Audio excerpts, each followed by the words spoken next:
For this video, I have pulled information primarily from research I've done over the years, specifically on the mansions and castles of the elite and wealthy in our relatively modern history, and when put together in one place, provides us with a window into how the reset narrative was constructed and reinforced, and how the original ancient advanced civilization was covered up in the process. For the purposes of this video, I'm going to focus on examples primarily in the United States, but also some in Canada and the United Kingdom, though there are countless examples all over the world. I'm going to start by looking at elite estates in the United States. My name is Michelle Gibson. The John D. Rockefeller estate, known as Kikowit, is in the hamlet of Mount Pleasant, near the village of Sleepy Hollow and the Sleepy Hollow Lighthouse on the Hudson River. New York City is 25 miles or 40 kilometers due south of this location. The nearby Sleepy Hollow Lighthouse today is part of a county park and was said to have been built in 1883 to warn ships away from the shoals here. The tracks used by Metro-North's Hudson Line, Amtrak's Empire Service, and CSX Freight are located between the Sleepy Hollow Lighthouse and the developed sections of Tarrytown, New York, and the old cantilever Tappan Zee Bridge crossing the Hudson River at one of its widest points is just south of the lighthouse. Sleepy Hollow and Tarrytown were central to the legend of Sleepy Hollow, a short story about Ichabod Crane and the Headless Horseman, published by American author Washington Irving in 1820 in his collection of essays and short stories entitled The Sketchbook of Geoffrey Crayon, Gent, which he wrote while living in Birmingham, England. Situated on the highest point in neighboring Pocentino Hills, the Rockefeller estate was said to have been completed in 1913 in the Neo-Georgian Classical Revival architectural style. The 40-room mansion was said to have been conceived by John D. Rockefeller, Jr. and built for oil tycoon John D. Rockefeller, Sr., and was the home of 4 generations of Rockefellers. The former United States Vice President Nelson Rockefeller bequeathed 1/3 interest of the estate to the National Trust for Historic Preservation upon his death in his will. It has been open to the public for guided tours since 1994. It has 2 basement levels with interconnecting passageways and service tunnels, which include galleries housing their art collection of Picassos, Warhols, and other modern masterpieces. John D. Rockefeller Sr., along with Henry Flagler, an American industrialist and major developer in the state of Florida, founded the Standard Oil Company in 1870, an American oil-producing, transporting, refining, and marketing company. This was roughly a decade after the birth of the American oil industry in Titusville, Pennsylvania, in 1859. John D. Rockefeller Sr. was born in the United States in 1839 and was the progenitor of the wealthy Rockefeller family. He was considered to be the wealthiest American of all time, as seen in this #1 ranking by CNN Business. Rockefeller's wealth soared as kerosene and gasoline grew in importance. At his peak, he controlled 90% of all oil. It would seem that as quickly as possible, a way was found by the Earth's new controllers to replace what remained of the original free energy grid system, which I believe included lighthouses, railroads, and bridges, with their own coal and oil-based system, and in the process make money hand over fist from the total control of the new system. Further down the Hudson River from Kikowit, in New York City, Fort Tryon in the Washington Heights neighborhood of Upper Manhattan was a location of large Gilded Age country estates at the turn of the century, like the Billings estate, the most luxurious of the estates. We are told what became known as Fort Tryon Hall was built for the wealthy Chicago businessman and horse breeder Cornelius K.G. Billings, who had purchased 25 acres of land in what was called the countryside of northern Manhattan. Billings, the former president of the People's Gas Company of Chicago, was said to have started construction of his estate in 1901, and where he was said to have lived for 15 years. Billings' estate had a mansion, horse stables, and an observatory. The stables for his racing horses, known as Tryon Towers, were noteworthy for having numerous towers and cupolas. Built with oak and Georgia pine, it had steam heat, electric lighting, and hot water. and 2 5-room suites of living quarters for 25 employees.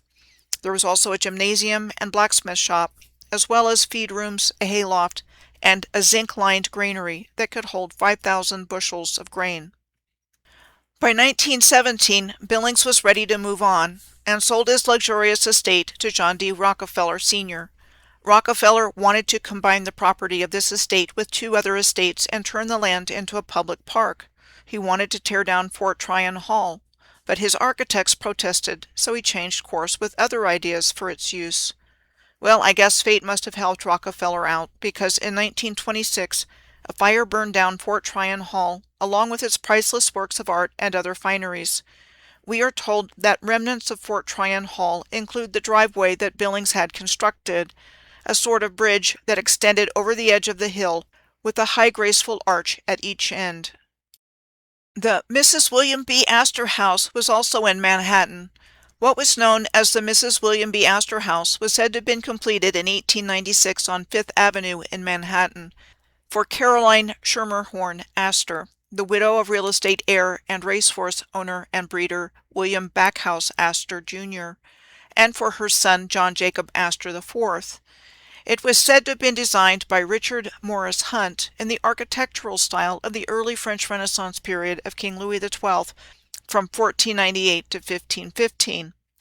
Mrs. Astor died in 1908, and her son John J. Astor IV was known in history as being the richest man on board the Titanic when it sank on April 15th of 1912, and a prominent figure of his day who had been opposed to the creation of the Federal Reserve. In our historical narrative, the Mrs. William B. Astor Mansion was demolished in 1926. The preeminent Gilded Age architect Richard Morris Hunt was also credited with things like designing the pedestal of the Statue of Liberty in 1884, and the entrance facade and the Great Hall of the New York City Metropolitan Museum of Art in 1902.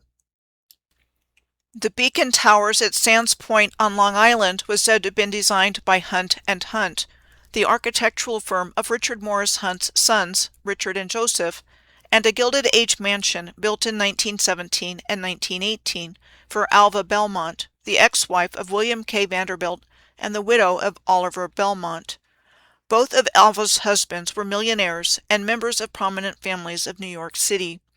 Alva Belmont herself was a multimillionaire American socialite and suffragette. We are told she purchased the adjacent Sands Point Lighthouse in 1924 to add more privacy to her estate. In our historical narrative, Beacon Towers estate was sold to William Randolph Hearst in 1927, and that he made some renovations to the property before he sold it in 1942.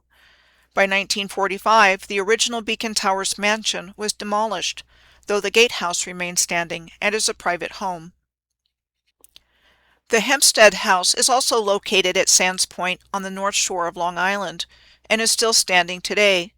It is also known as the Gould Guggenheim Estate and Sands Point Preserve. It was said to have been started by Howard Gould sometime around 1909, and finished by Daniel Guggenheim in 1912. Hempstead House in its heyday was considered one of the most luxurious estates on the North Shore, also known as Long Island's Gold Coast. We are told Long Island's Gold Coast had over 500 lavish mansions and castles built in 70 square miles, or 180 kilometers squared, by the very wealthy of the Gilded Age. Like the Oheka Castle, which is also known as the Otto Kahn Estate, located on the north shore of Long Island in the town of Huntington. It was said to have been built between 1914 and 1919 as a country home for the investment financier Otto Kahn and his family, and was considered to be the second largest private home in the United States. Today, the Oheka Castle is an historic hotel with 32 guest rooms and suites. In case you have never heard of him, the fabulously wealthy Otto Kahn was the inspiration for the Mr. Moneybags character of the Monopoly board game.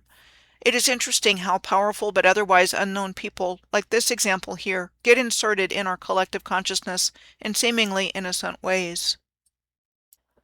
Gardiner's Island is a small island located in Gardiner's Bay between the North and South Forks of Long Island. Passed down through the Gardiner family for over 380 years, the Gardiner Mansion on the island is considered to be the oldest family estate in America. In our historical narrative, Gardiner's Island was granted to Lyon Gardiner via a royal patent in 1639 from King Charles I of England, giving him the right to possess the land forever, and he was given the title of Lord of the Manor. Lyon Gardiner was an English engineer and colonist who founded the first English settlement in New York here. Gardiner's Island is a little over 5 square miles, or 13.4 kilometers squared, and has more than 1,000 acres of old-growth forest, considered by some to be the largest old-growth forest on the northeast coast of the United States. The windmill on Gardiner's Island was said to have been built in 1795 and added to the National Register of Historic Places in 1978. I would like to mention 2 more noteworthy elite estates in New York State on the St. Lawrence River in the Thousand Islands, the Bolt Castle Powerhouse and Yacht House, and the Singer Castle on Dark Island.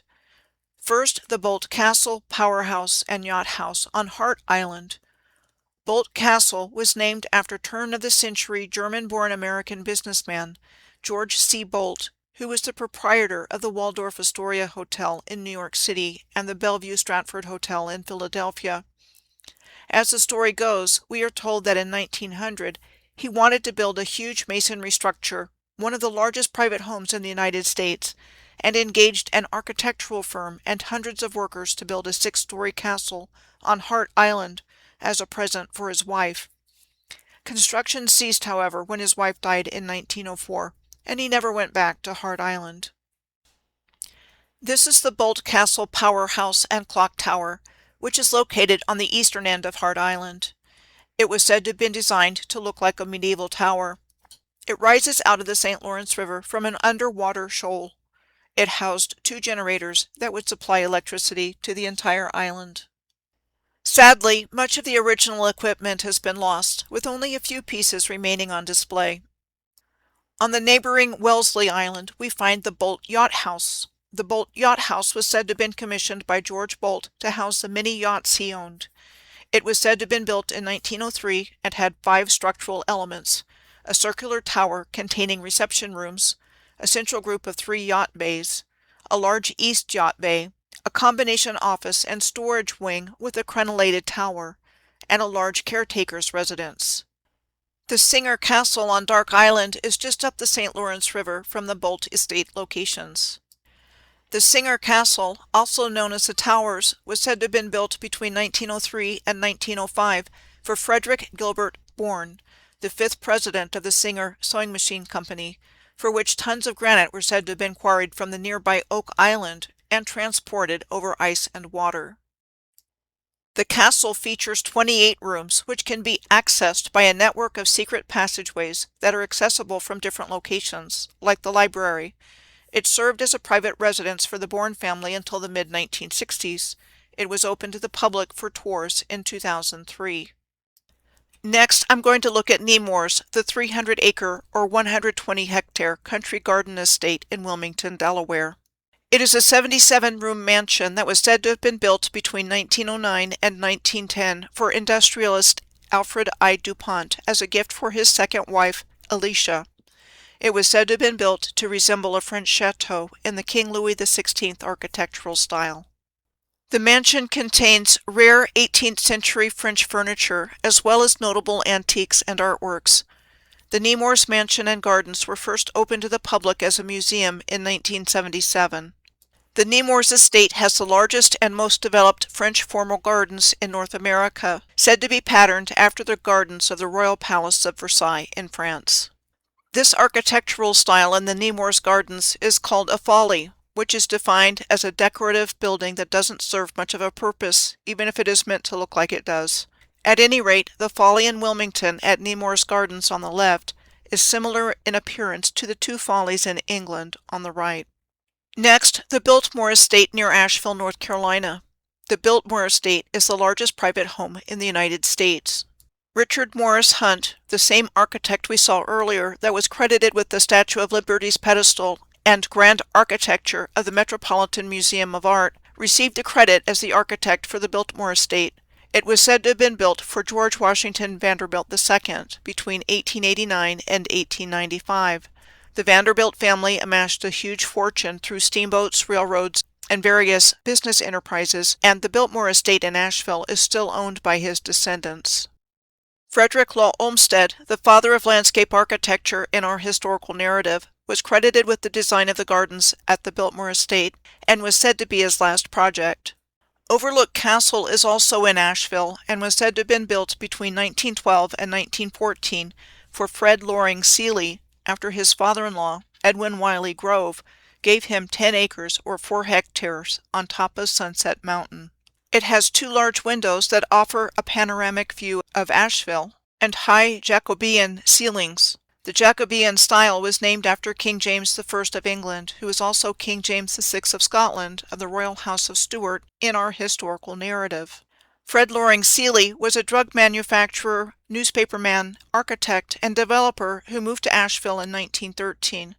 Among other things, Seeley and his father-in-law were credited with building the Grove Park Inn in Asheville. We are told that Seeley had no formal training in architecture or construction. Next, there is a ruined mansion on Cumberland Island in Georgia. Cumberland Island is the largest of Georgia's sea islands on the Atlantic coast and located just south of Jekyll Island. Cumberland Island today has mostly marsh, mudflats, tidal creeks, campgrounds, and wild horses. The story goes that the mansion on Cumberland Island was built in 1884 by Thomas Carnegie, Andrew Carnegie's brother and business partner, as the Carnegie family retreat known as Dungeness. What we are told is that a fire in 1959 reduced the mansion to ruins. Next, there are several places in Florida I would like to bring forward. First, in St. Augustine, the Kirkside Mansion, the Villa Zoraida, and the Castle Warden. The Kirkside Mansion was said to have been built between 1892 and 1893 for Henry Flagler, John D. Rockefeller's partner in founding Standard Oil, and his second wife, Ida Alice. It was demolished in 1950, though there is a small replica of the Kirkside Mansion inside the Memorial Presbyterian Church, which was adjacent to the property. The Villa Zoraida in St. Augustine was said to have been built in 1883 by the eccentric millionaire Frederick W. Smith, who was said to be an amateur architect and pioneer in poured concrete construction. His Villa Zoraida was said to be inspired by the 12th century Moorish Alhambra Palace in Granada, Spain, and called Moorish Revival architecture.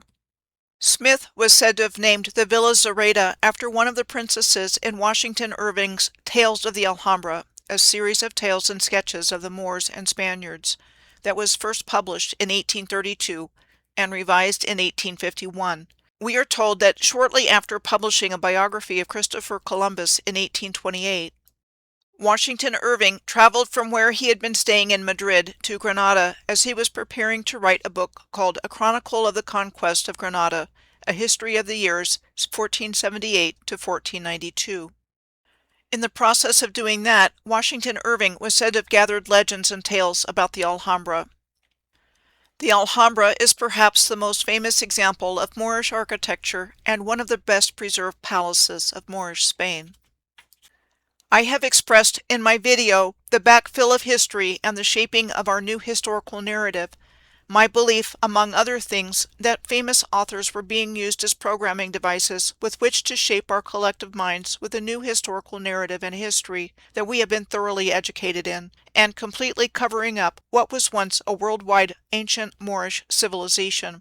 I have identified a 450-year timeline between the fall of the Moors in Granada in 1492 and 1942, midway through World War II, with 1717 as the midpoint year, that I believe our new false paradigm was based on, and believe that at some point in our narrative world history has been fabricated and backfilled, and that at some point in our relatively modern history, likely sometime in the 1700s, history became real, with the controllers writing themselves into the new historical narrative. So along those lines, the Castle Warden in St. Augustine was said to have been built in 1887 as a winter home for William H. Warden. William H. Warden of Philadelphia, Pennsylvania, was a partner with Henry Flagler and John D. Rockefeller in the Standard Oil Company as well as the president of the St. Augustine Gas and Electric Light Company and the financial director of the St. Augustine Improvement Company. The Castle Warden has served as Ripley's Believe It or Not Museum since 1950. St. Augustine has the nickname the Ancient City. Ancient means something belonging to the very distant past. The Cas d'Azan in Sarasota, Florida was said to have been built between 1924 and 1926 as a winter retreat for circus mogul, entrepreneur, and art collector John Ringling and his wife Mabel. Cas d'Azan features an array of what is called Venetian Gothic, Italian Renaissance, Moorish, and Spanish-inspired elements. Cas d'Azan means House of John in the original language of Venice, which apparently wasn't Italian, but singularly Venetian. In Miami, William Deering's son James, connected with the Deering-McCormick International Harvester fortune, was said to have built the Villa Vizcaya between 1914 and 1922 on Biscayne Bay in the Coconut Grove neighborhood. The Deering Harvester Company had been founded in 1874 by William Deering, and he moved the company to Chicago in 1880. In 1902, the McCormick Harvesting Machine Company merged with the Deering Harvester Company, forming International Harvester. The business lines of the company included primarily agricultural equipment, automobiles, commercial trucks, lawn and garden products, and household equipment. The merger of the McCormick Harvesting Machine Company and the Deering Harvester Company was arranged by J.P. Morgan, an American financier and banker who dominated corporate finance on Wall Street throughout the period of time called the Gilded Age. He was a driving force behind the wave of industrial consolidation in the United States in the late 18th and early 19th centuries. Besides his involvement in the formation of International Harvester, he was also behind the formation of the U.S. Steel Corporation and General Electric, among many other mergers. His only son, J.P. Morgan Jr., a.k.a. Jack, was said to have had the 57-room mansion built on Matinacock Point on East Island in Glen Cove on the north shore of Long Island between 1909 and 1913. Inside, it had 14-foot ceilings, marble fireplaces and sinks, and secret panels hidden within walls, as well as magnificent gardens outside. It was demolished in 1980. Next, I'm going to look at a couple of places in Rhode Island, Newport and Block Island. Rhode Island is the smallest state in the United States. Bellevue Avenue in Newport is known for its Gilded Age mansions. One definition that I found of Gilded Age is that it was a period of gross materialism and blatant political corruption in the United States from the 1870s to 1900. Another definition is that it was an era of rapid economic growth, especially in the northern and western United States.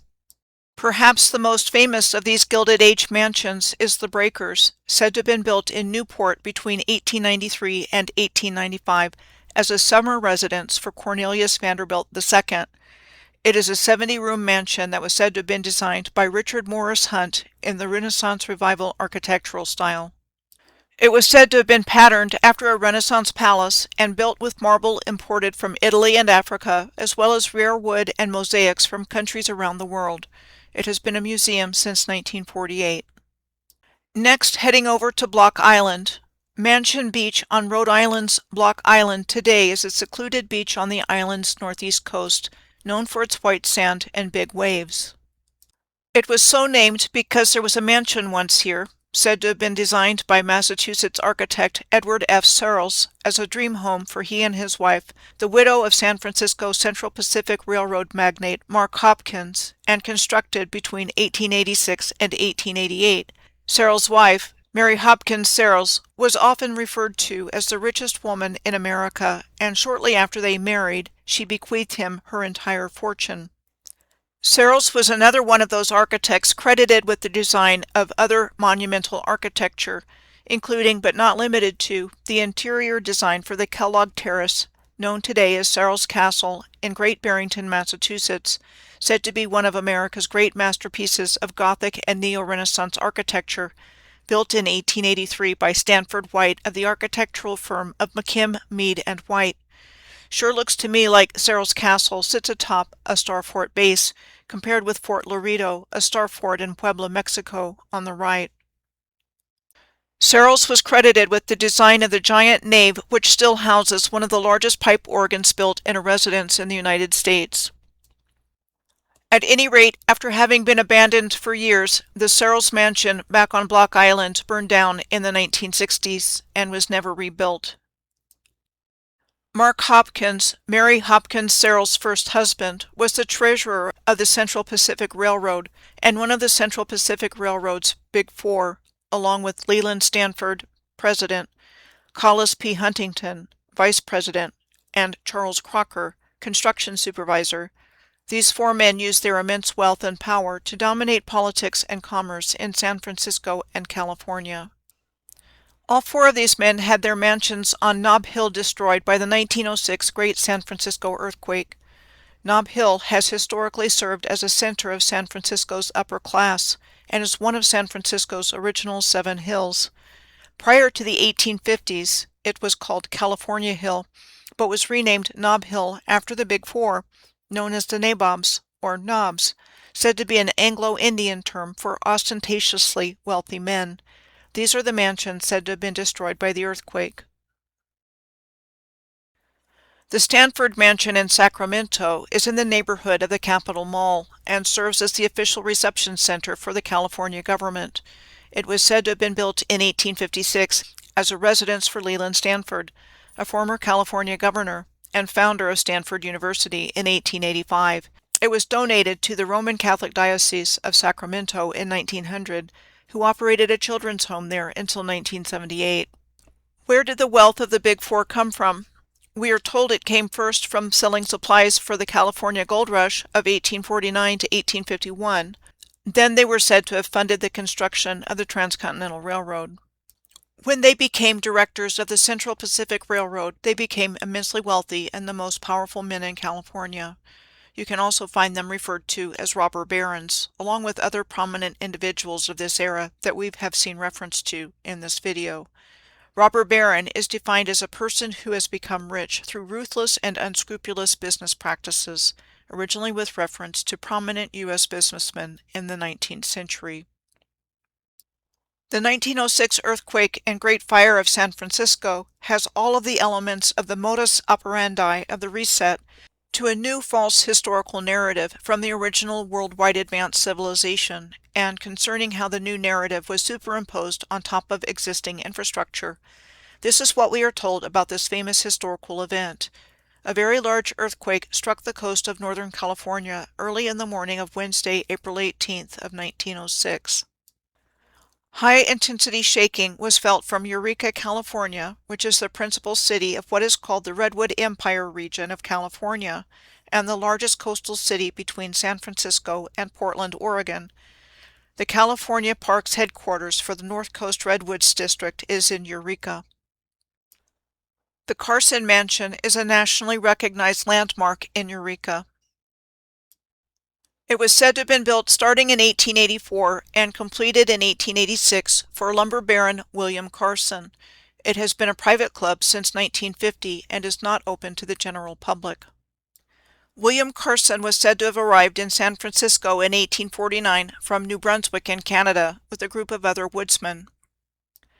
In 1850, he and Jerry Whitmore were said to have felled a tree, the first for commercial purposes on Humboldt Bay. In 1854, he was said to have shipped the first loads of redwood timber to San Francisco, and in 1863 he and John Dolbear formed the Dolbear and Carson Lumber Company. William Carson was also said to have been involved with the founding of the Eel River and Eureka Railroad in November of 1882, along with a man named John Vance. Its service was said to have been stopped for safety reasons between 1996 and 1997. Here is a building in Old Town Eureka on the top left, which is said to be known for its Victorian architecture, compared with Fort Madison in Iowa on the top right and Kherson, Ukraine on the bottom. In our historical narrative, the American author Jack London provided a vivid first-hand account of the San Francisco earthquake and the fires it was said to have caused in his article, The Story of an Eyewitness, published in Collier's magazine on May 5th of 1906, after he was commissioned to report on the story by traveling to San Francisco, right after the earthquake, and in which he reported on the almost complete destruction of the city from the earthquake and the subsequent fires that allegedly did more damage than the earthquake. We are told that in 1905, Jack London had purchased 1,000 acres or 405 hectares of ranch land on the eastern slope of Mount Sonoma in Glen Ellen, California, and called it the Beauty Ranch. He did not fare well as a rancher, as it was not an economic success. According to our historical narrative, the 26-room mansion he and his wife were building on the ranch was said to have burned down 2 weeks prior to the day they were planning to move in. These are said to be the ruins of his home, called Wolf House, at Jack London State Historic Park. Wolf House reminds me of the castle at Ha Ha Tonka State Park at central Missouri's Lake of the Ozarks, construction of which was supposed to have started in 1905 by a Kansas City businessman and finished by his sons in the 1920s before the stock market crash. We are then told, after being used first as a seasonal home and then as a hotel, it was destroyed by a fire in 1942. Jack London was born in San Francisco on January 12th of 1876. We are told he was one of the first writers to have worldwide fame and great financial success. Also, it is interesting to note that in 1904, Jack London was elected to honorary membership in the private San Francisco-based Bohemian Club, which utilizes Bohemian Grove. Authors Mark Twain, Bret Harte, and Ambrose Bierce were also members of the Bohemian Club. There's one more thing I'd like to mention about the aftermath of the 1906 San Francisco earthquake and fire. The Palace of Fine Arts is right next to the Presidio Park in the Fisherman's Wharf section of San Francisco. It was said to have been built for the Panama Pacific Exposition of 1915, an exposition which celebrated the city and its rise from the ashes from the great earthquake and fire of 1906, and one of its few surviving structures. Interesting to note, such a massive engineering feat, an event like this taking place during World War I, which took place between 1914 and 1918 in our historical narrative. I'm going to look at a few more California locations: the Hearst Castle in San Simeon, Scotty's Castle in Death Valley, and the Winchester Mansion in San Jose. First, while there's a bunch of photographs that are said to be depicting the construction of the Hearst Castle, I do believe it was an old world building, and I looked into what our narrative says about its history. We are told that George Hearst purchased the land in San Simeon in 1865. George was an American businessman and politician who founded and developed mining operations, like the Homestake Mine in the 1870s. It is in the Black Hills in Lead, South Dakota, which was the largest and deepest gold mine in North America until it closed in 2002. So here's the story we are told behind the Hearst Castle in San Simeon. George's son, William Randolph Hearst, the publishing tycoon, and his architect, Julia Morgan, conceived what became the Hearst Castle, which was said to have been built starting in 1919, when William Randolph inherited somewhere around $10 million after the death of his mother Phoebe. We are told that the Hearst Castle was under almost continual construction from 1920 to 1939, and during that time there was apparently enough of it constructed for William Randolph Hearst to lavishly entertain the entertainment and political luminaries of the day with many different forms of entertainment, sports, views, and what was called the most sumptuous swimming pool on earth. The Hearst Castle has both an outdoor and indoor swimming pool. But then the construction of it ended for all intents and purposes in 1947. William Randolph Hearst died in 1951 and Julia Morgan in 1957, and in that year the Hearst family gave the castle and much of its contents to the state of California, and it has since operated as the Hearst San Simeon State Historical Monument. Jean-Léon Gérôme's 1886 painting entitled Napoleon Before the Sphinx hangs in the sitting room of the Celestial Suite at the Hearst Castle. And here's how the Sphinx looks today on the right. The next place I want to look at in California is Scotty's Castle in northern Death Valley, described as a 2-story Mission Revival and Spanish Colonial style revival villa in the Grapevine Mountains. Named for gold prospector Walter E. Scott, the story goes that Scott convinced a Chicago millionaire by the name of Albert Mussey Johnson to invest in Scott's gold mine in Death Valley. When the gold mine turned out to be fraudulent, instead of staying angry at Scott, we are told Johnson continued a friendship with him, and Johnson and his wife ended up buying around 1,500 acres in Grapevine Canyon and proceeded with the construction of a ranch there starting in 1927. Long story short, for a variety of reasons, including the stock market crash of 1929, we are told the ranch was never completed and that the National Park Service bought the property from Johnson's Gospel Foundation and turned it into a tourist attraction. Scotty's Castle includes such amenities as a 1,121 pipe Welta theater organ, which was a type of organ used in movie theaters to accompany the earlier silent films in this spacious and elaborate music room. There is also 1/4 mile or 0.4 kilometers of tunnels underneath the building where there is a Grapevine Canyon spring water powered Pelton wheel for electricity generation, and an array of Edison's nickel alkaline batteries for electricity storage. And the tunnels were also where the imported Spanish tiles were stored. For the pool that wasn't finished when we are told the construction of the villa stopped in 1929. Scotty's Castle was closed to the public in 2015 after it sustained severe flood damage, though opened for the first time this year for limited flood recovery tours on certain Sundays through March of 2026. The $90 million restoration work is expected to continue for another 2 to 3 years. The last place I'm going to take a look at in California is the old Winchester Mystery House in San Jose. The story goes that Sarah Winchester, the wealthy widow of firearm magnate William Wirt Winchester, who died of tuberculosis in 1881, was told by a medium to leave New Haven, Connecticut, and travel west to a location where she would continuously build a home for herself and the ghosts of the victims who died as a result of the Winchester rifles. She left for California and purchased an unfinished farmhouse in Santa Clara County, apparently believing her family and fortune was haunted by ghosts, and that she could only appease them by building them a house. We are told that she did not hire an architect, but instead added on to the building in a haphazard fashion by hiring carpenters to do the work, and ended up with a 7-story mansion. The house contains numerous strange features, such as doors and stairs that don't go anywhere, windows overlooking other rooms, and odd-sized stairs. After the 1906 San Francisco earthquake, the Winchester house was said to go from 7 stories to 4 stories because of the damage caused by the quake. Sarah Winchester died in 1922, and her will made no mention of the mansion. Shortly thereafter, it was purchased by investors and leased to John and Mamie Brown. The Winchester Mystery House was opened to the public in February of 1923, with Mamie Brown becoming the first tour guide.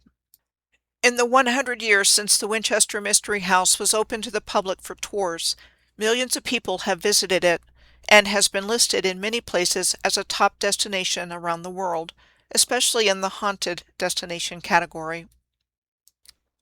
Now I'm going to look around a few more states before looking at some mansions and castles in other countries, like the Patsy Clark Mansion in Spokane, Washington. The Patsy Clark Mansion was attributed to the architect Kirtland Kelsey Cutter, circa 1897 and 1898, having been hired by mining millionaire Patsy Clark to replace his mansion that had been burned down in the Great Fire of Spokane in 1889. The mansion now houses a law firm and offers private rentals for small events. The 1889 Great Fire of Spokane was a major fire in August of that year which affected downtown Spokane, destroying the downtown commercial district of the city, the same year as the Great Fire that destroyed downtown Seattle in June of that year. Some of the things that we are told about it included that due to a technical problem with the pump station, there was no water pressure in the city when the fire began, and that firefighters demolished buildings with dynamite in a desperate bid to starve the fire. After the fire, architect Kirtland Kelsey Cutter was also credited with designing many of the city's older Romanesque Revival-style buildings, like the First National Bank, the Rookery Building, the Spokane Club, and the Davenport Hotel and Restaurant. Notable features in the Davenport Hotel included the first hotel air conditioning in the United States, a central vacuum system, and a pipe organ. In 1985, the Davenport was closed and the demolition of the Grand Building was considered. However, a local property developer bought the building in 2000 and restored the Davenport to its former grandeur, and it reopened as a hotel in September of 2002. The historic Davenport Hotel is considered the grandest hotel in Spokane. Next, I'm going to take a look at the American Swedish Institute in Minneapolis, Minnesota. The American Swedish Institute is a museum and cultural center dedicated in our historical narrative to the historic role that Sweden and Swedish Americans have played in American history. It is housed in what is described as a turn-of-the-century mansion that was built for Swedish immigrants Swan and Christina Turnblad. Swan Turnblad immigrated with his family to southern Minnesota in 1868 at the age of 8. His parents were farmers, and in a rags-to-riches story, Swan left the family farm for Minneapolis in 1879 and entered the newspaper business as a typesetter for several Swedish-language newspapers. He eventually became the publisher and sole owner of one of them, and from which he became wealthy. Swan met his wife, Christina Nilsson, also an immigrant from Sweden, at an International Organization of Good Templars meeting, a fraternal organization that was part of the temperance movement, promoting the avoidance of alcohol and drugs. Notice the shared symbolism that the International Organization of Good Templars has with the Independent Order of Odd Fellows. We are told that Swan Turnblad commissioned the building of a 33-room mansion for himself and his family in 1903, spending $1.5 million in the process. Supposedly, the family moved into the mansion in 1908 until 1915, when they spent most of their time living in an apartment across the street. Then, after Swan's wife died in 1929, he and his daughter moved in the apartment full-time and turned the mansion into a museum. The Moorish room at the Turnblad Mansion is one of the interior decorative spaces in the mansion that is explained as reflective of the exotic revival tastes popular in the homes of wealthy Americans at the turn of the century. Historically, it was described as an informal den or sitting room decorated in Moorish style, likely intended for casual conversation or entertaining. I was recently informed about a couple of noteworthy things by a friend who volunteered as a tour guide at the American Swedish Institute in the 1990s. First, she told me about kakellans. Kakellans were tile stoves that are common across northern and eastern Europe and became popular in Sweden in the 18th century. They use ceramic, tiles, and stone to preserve and sustain heat and are known for their exceptional glazing techniques, intricate designs, and technical sophistication. Swan was said to have handpicked these tile stoves from catalogs and had them imported from Sweden to their home. At the time she volunteered there, she was told they were never used, and she could see that nothing was ever burned in these tile stoves, as she could open the doors of many of them. There was a boiler system that was said to have been installed during the construction. She said that during the winter months it's almost too warm in there. She now wonders if the kakellans were used for free energy or perhaps heated in other ways than putting combustibles like coal in them. She also told me that the narrative has changed since she was there. When she was there, her script said that the Turnblads never lived there and moved across the street into apartments which are still standing today. Also, her script told her that Swan and his daughter purchased a couple of large apartments. Her script also told her that the mansion took 5 years to build, from 1902 to 1907, and now they say 1903 to 1910. She sent me information that she found in online property information for Minneapolis in 1992 through 1996 that this apartment complex across the street, which was the original structure for that parcel, was listed as having been built in 1930. The James J. Hill House is the largest house in St. Paul, the construction of which was said to have been completed in 1891 after Hill purchased 3 lots on Summit Avenue in 1882, at a time when wealthy citizens wanted to build fashionable homes there. James J. Hill was a Canadian-American railroad magnate and CEO of the family of lines headed by the Great Northern Railway. He was another rags-to-riches success story in that we are told he was born to a poor Canadian family and lost his father at the age of 9. He was said to have worked as a teenage clerk on the St. Paul levee and rose to become the empire builder, constructing the Great Northern Railway. The James J. Hill House was said to be an example of Richardsonian Romanesque architecture, designed by the East Coast architectural firm of Peabody, Stearns, and Ferber, and that Hill himself supervised the design and construction closely. There was a pipe organ in the home here as well, because apparently that was a fashionable trend back in Hill's day. The William Sauntry House and Recreation Hall is also in Minnesota. William Sauntry was a local lumber baron, known as King of the St. Croix, who at the height of his career amassed a fortune close to $2 million. It is in Stillwater, which is in the Minneapolis-St. Paul metropolitan area on the west bank of the St. Croix River, across the river from Wisconsin. The house is described as a late 19th century house, and the recreational hall as a 1902 addition styled after a Moorish palace, and a rare use of Moorish revival architecture, inspired by the Alhambra in Granada, Spain. Next, in Michigan, I found Castle Farms in Charlevoix on the western shore of Lake Michigan. It was said to have been originally built in 1918 by the acting president of Sears Roebuck and Company, Chicago attorney Albert Loeb, as a dairy farm that was modeled after the stone barns and castles he had seen in Normandy, France. At one time, it had 200 head of prize-winning Holstein Friesian dairy cows and 13 pairs of Belgian draft horses. Since then, it has passed through different ownership, but it has been serving as primarily an event venue throughout the years. In Nebraska, in the Buffalo Bill State Historical Park near North Platte, is the location of an 18-room mansion named the Scouts Rest Ranch, which we are told was built by Buffalo Bill Cody in 1886 as a place to rest between show tours and where he lavishly entertained his famous contemporaries.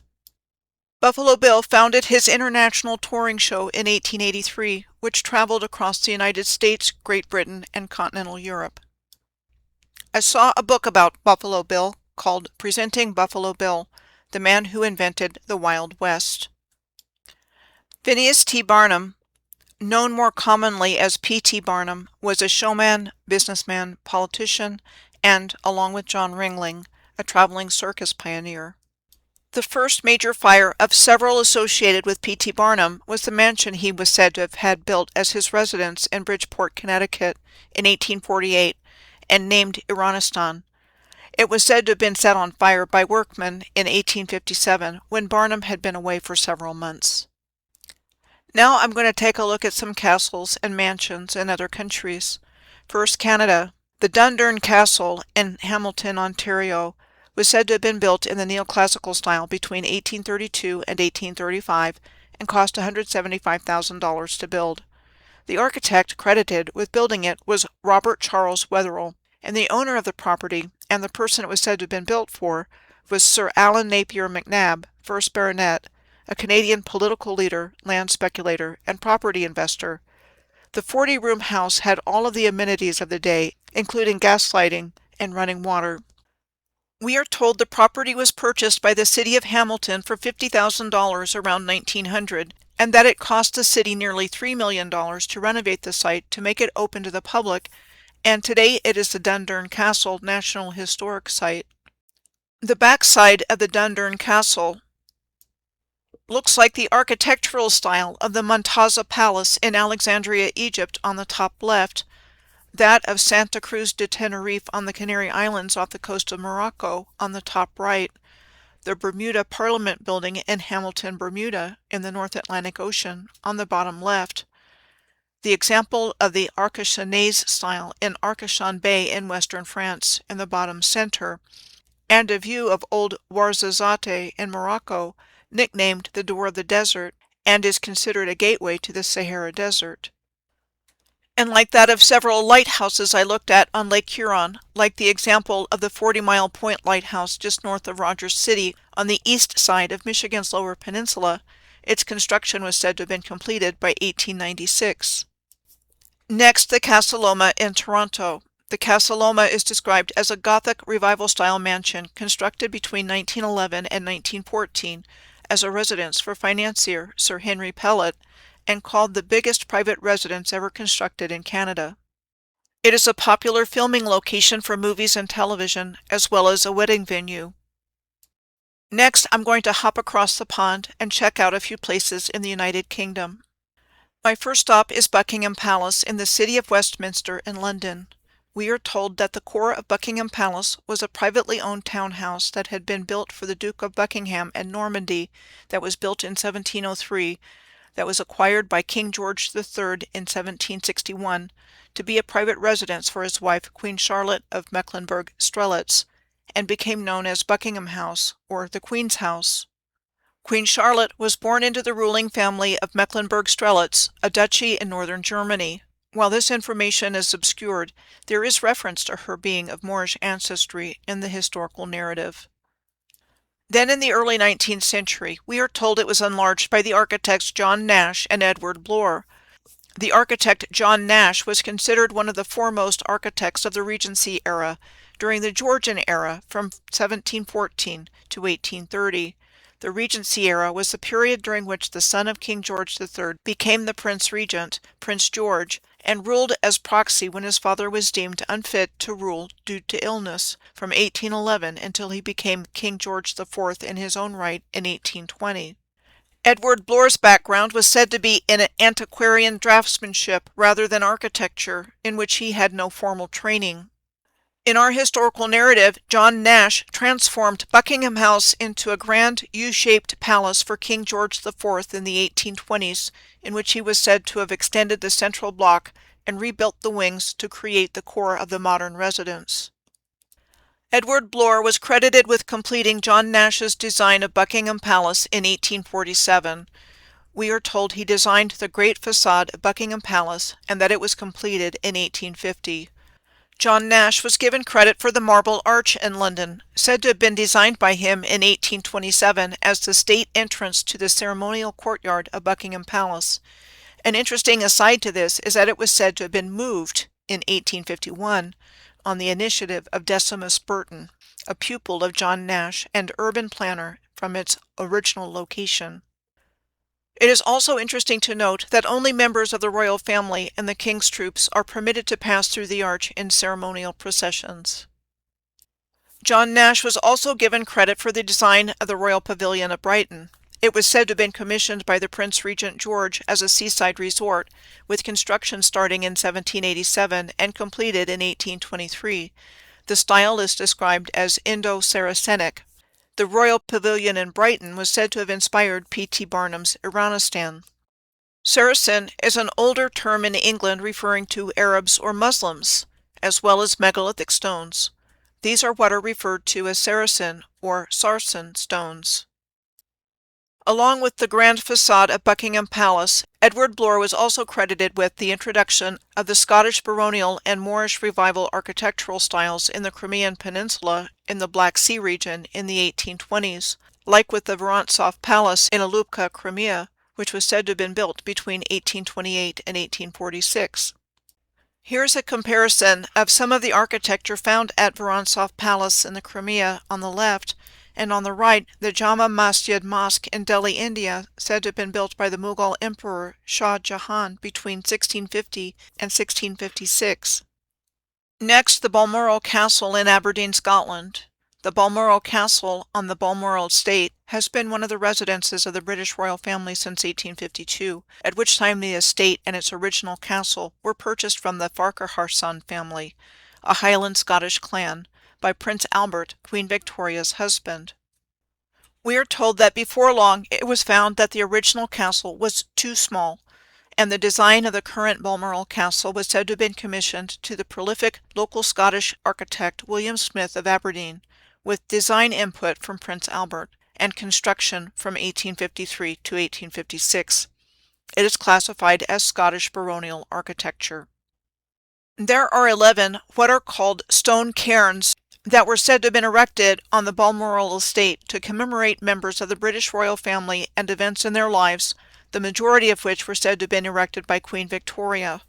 We are told that the largest of the Balmoral cairns, shown here, looking very much like a pyramid, was erected in memory of Queen Victoria's husband, Prince Albert, after his death on December 14th of 1861. Here is an obelisk on the Balmoral estate, which was said to be another monument to Prince Albert and said to have been erected in 1862.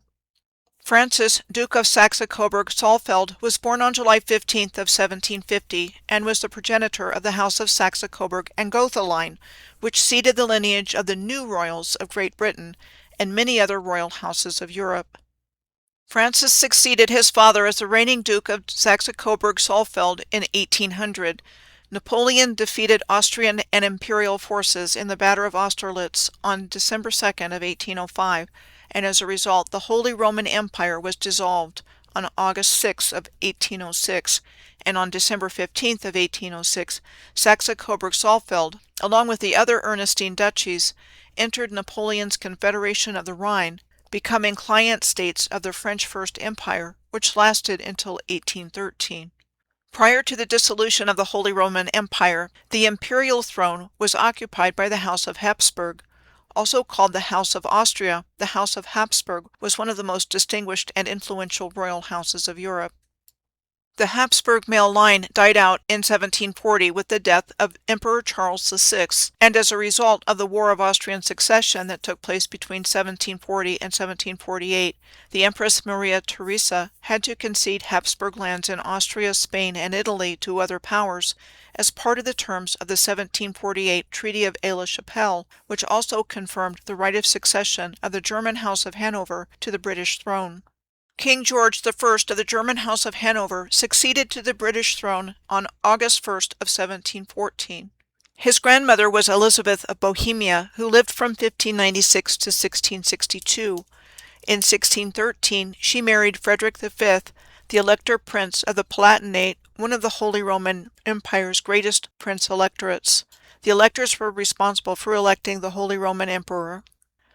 The daughter of Elizabeth of Bohemia and Frederick V was Princess Sophia.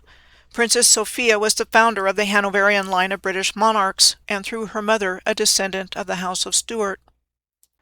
Princess Sophia was named heir presumptive to the thrones of England and Ireland by the 1701 Act of Settlement. The 1701 Act of Settlement was passed to settle the succession of the crowns of England and Ireland on Protestants only, and their daughter Princess Sophia was the next Protestant in line for the throne after Queen Anne, the last Stuart monarch from 1702 to 1714. Queen Anne died on August 1st of 1714, and Princess Sophia had died on June 8th of 1714, leaving her son George first in line for the throne. The House of Stuart had been the ruling monarchs of the British Isles since King James VI of Scotland became King James I of England in 1613. In February of 1717, the Stuart heir, James Francis Edward Stuart, known in our historical narrative as the Pretender, left where he was living in France in order to seek exile with Pope Clement XI in Rome, which is where he died in 1766. He would have been heir to the three thrones, but was forcibly prevented from claiming them when he tried to do so. The portrait on the left is believed to be a portrait of James Francis Edward Stuart that was painted when he lived in France. Leopold, the son of Duke Francis of Saxe-Coburg-Saalfeld, became Leopold I, the first king of the Belgians, in 1831. He had strong ties to Great Britain as he had moved there and married Princess Charlotte of Wales in 1816, second in line to the British throne after her father, the Prince Regent, who became King George IV. Princess Charlotte was recorded as having died after delivering a stillborn child, a year after they were married, leaving King George IV without any legitimate grandchildren. King George III's son, the Prince Regent George's brother, Prince Edward, ended up proposing to Leopold's older sister Victoria of Saxe-Coburg-Saalfeld, who were the parents of the future Queen Victoria. Victoria, the daughter of Prince Edward, the son of King George III of Great Britain, and Victoria of Saxe-Coburg-Saalfeld, the daughter of Duke Francis, became the new Queen of England at the age of 18. Her father, Prince Edward, and grandfather, King George III, died within 6 days of each other in 1820, and there was no other surviving legitimate issue to claim the throne after King George IV died in June of 1837. Queen Victoria's reign began on June 20th of 1837 and lasted for almost 64 years until her death on January 22nd of 1901. She was considered the last monarch of the House of Hanover through her father, Prince Edward. Her reign was characterized as a period of cultural, industrial, political, scientific, and military change within the United Kingdom, and marked by a great expansion of the British Empire. Queen Victoria married her first cousin, Prince Albert, the grandson of Duke Francis through his father, Duke Ernest I, on February 10th of 1840. Prince Albert was an important political advisor to his wife and became the dominant influential figure in the first half of their lives together. Queen Victoria and Prince Albert produced 9 children, starting with Victoria, Princess Royal, on November 21st of 1840. The oldest son of Victoria and Albert, Prince Edward of Wales, became King Edward VII of the United Kingdom and British Dominions and Emperor of India when Queen Victoria died in 1901. He was the first British monarch of the House of Saxe-Coburg and Gotha. On July 17th of 1917, during the reign of King George V, the name of the royal house was changed to Windsor, supposedly due to anti-German sentiment generated by World War I. I firmly believe that what we know of as the Victorian era was actually the official beginning of the New World Order timeline reset, with Queen Victoria presiding over what I believe was its official kickoff at the Great Exhibition at the Crystal Palace in 1851. The Crystal Palace was said to have been designed by Sir Joseph Paxton, a gardener and greenhouse builder, and built in Hyde Park to house the exhibition. The Crystal Palace was described as a massive glass house that was 1,848 feet, or 563 meters long, by 454 feet, or 138 meters wide, and constructed from cast iron frame components and glass. There were statues on the inside and trees, said to demonstrate man's triumph over nature. We are told the purpose of the first great exhibition in 1851 was said to be making clear to the world Britain's role as industrial leader, while at the same time it provided a platform on which other countries from around the world could display their achievements. It was organized by Sir Henry Cole, British civil servant and inventor, and Prince Albert. We are told that it took only 9 months to develop it from plans and organization to the grand opening with Queen Victoria. We are told that after the Great Exhibition, the Crystal Palace was moved and re-erected in 1854 to Sydenham Hill in South London, and was later destroyed by fire in 1936. Just wondering how they managed to move a massive building of plate glass and cast iron, said to be 3 times larger than St. Paul's Cathedral in London.